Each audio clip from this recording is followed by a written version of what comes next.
Today is August 28th,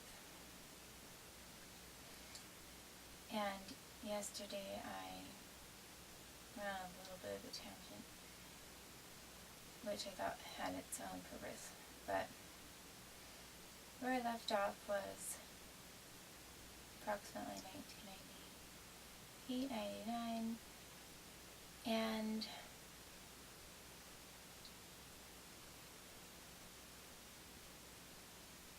I think I'm going to make this a short clip today. I'm putting it up so that you can see how I'm doing, but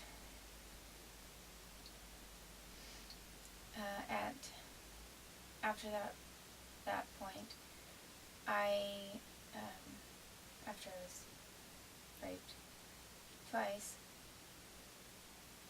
I then was involved with the church. I mean, I was involved, of course, a lot before, but I had moved to a different area, and I was in Lake Oswego instead of St. John's, and so I was getting re-involved with a different church over there, and they asked me to work for them on their staff just as a sort of an assistant,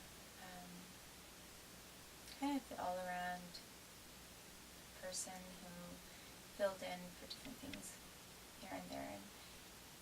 And I was really getting into, at that time, research of the Bible. And I had read the Bible a few times when I was younger.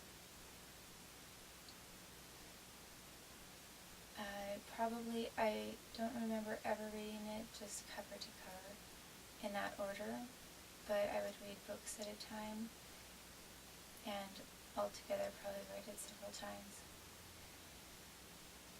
So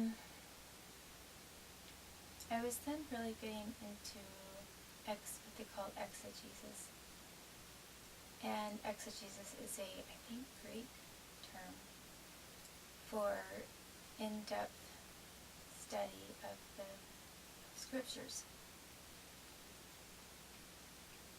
And so anyway, I was kind of taking different sections of the Bible apart, verse by verse, going to Strong's Concordance to find the precise, terminology. If the King James said, Scripture said that,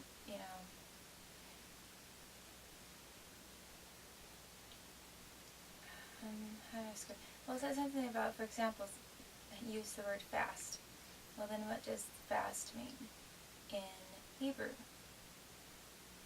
or in the Greek, which is how the original scriptures were first written? So I was really kind of interested in knowing what the original translation was and how closely it aligned with the English translations. And I wanted to know, I also did it not just to compare translation, but to have a deeper understanding of what they were really saying and what was meant. And then at the same time I got this book. I bought a book about Old Testament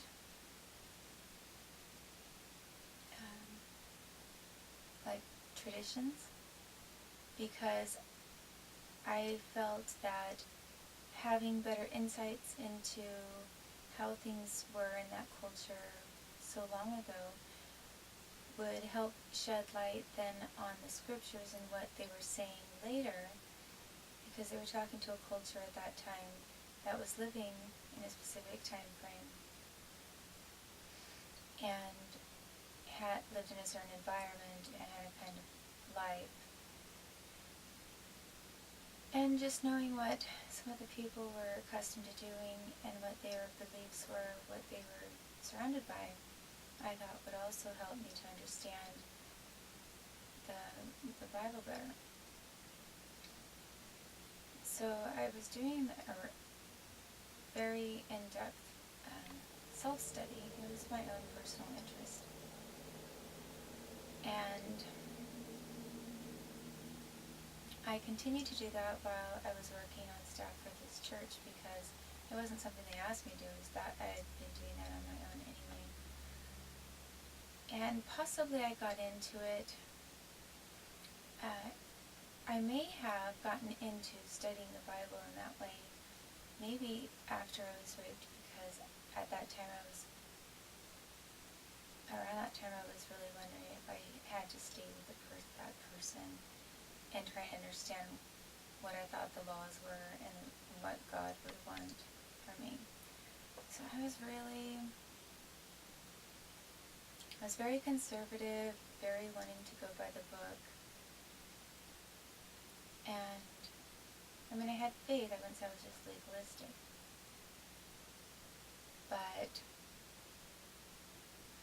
And I wasn't perfect, but I was really trying to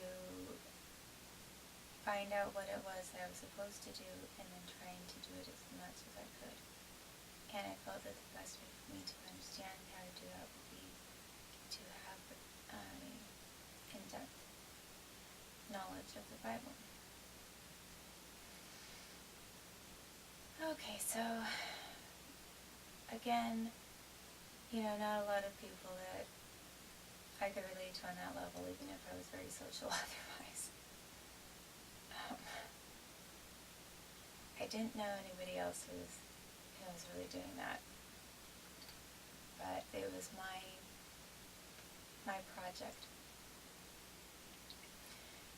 And at the time that I was working at that church, sometimes I was a receptionist some of the time, or helping to record tapes for them, duplicate tapes and that kind of thing, for people on their special request orders. So I had time to also do that, while I was there, and I brought my books in. The pastor one day asked what I was doing, and wanted to know, what I was studying. And at that time I was studying the book of Hosea. And the other things that I did get, I brought in a bunch of books with me, my Bible, this Old Testament book sometimes that even had some illustrations on different, what the old temple looked like, and objects from the culture then, the people and traditions of people in other parts of the Middle East as well. And I went to Powell's bookstore, and I thought, well, maybe if I understand even more some of what the Jewish ideas were from the Old Testament, then I can figure out, well, then when the New Testament writers are writing, what are they referring to? So I wasn't Jewish, but I was trying to get a context for what the ideas were, I think, And they had this one brand of book that I liked. The only one that I found, that I personally thought might be helpful, was called Art Scroll Tanakh. And it was a series. And they had different people writing, kind of doing explanations in both English and Hebrew through the whole book. And you had to read it instead of from the front of the book to the back of the book, it was the reverse. It was from the back of the book to the front of the book. Which took maybe a day to get used to, but it wasn't too bad. So I was bringing in that I bought one. I bought a couple of them, actually. And then I was studying, and I had one for Hosea. And when my pastor saw how much I was interested in that, in studying. Oh, and then I guess I kind of made it a tradition of my own to go to the library, the Multnomah County Public Library, on Saturdays and just spend the whole day studying those things and researching. It was just a quiet place to go with a large desk, and I could do that. And then they had some books there too that I could go to if I wanted something for reference. So,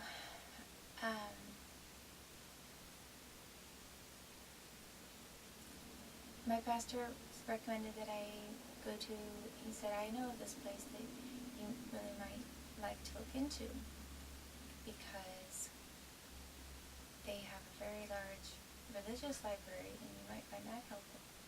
And he told me it was the Mount Angel Abbey Library.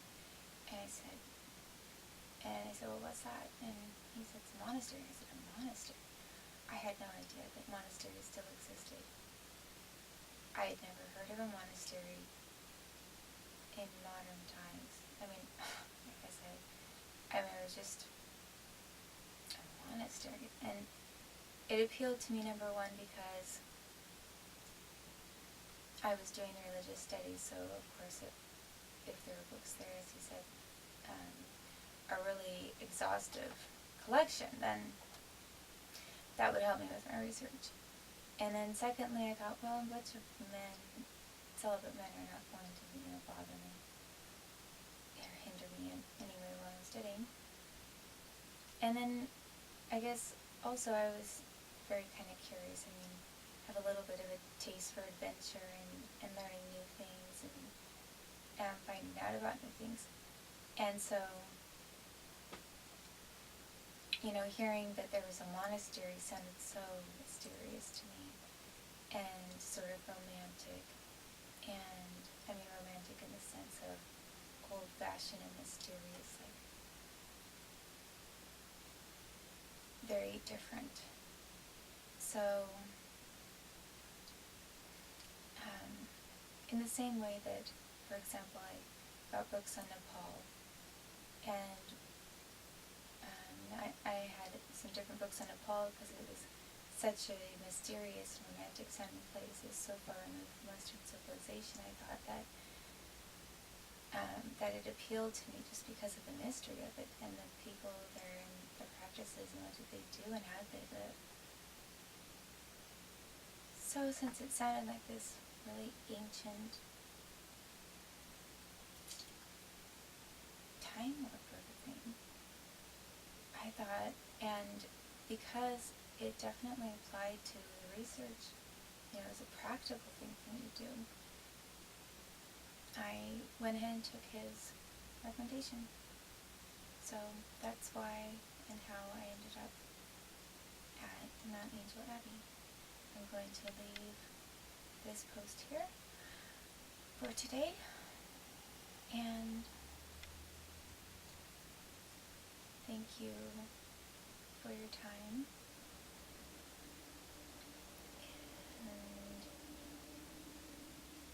and thanks for listening and watching, and I hope that you're having a great day, or a great night, and I hope that your children are very happy today and that you get to do something really special for them. Those of you who have children and those of you who have friends who have children, maybe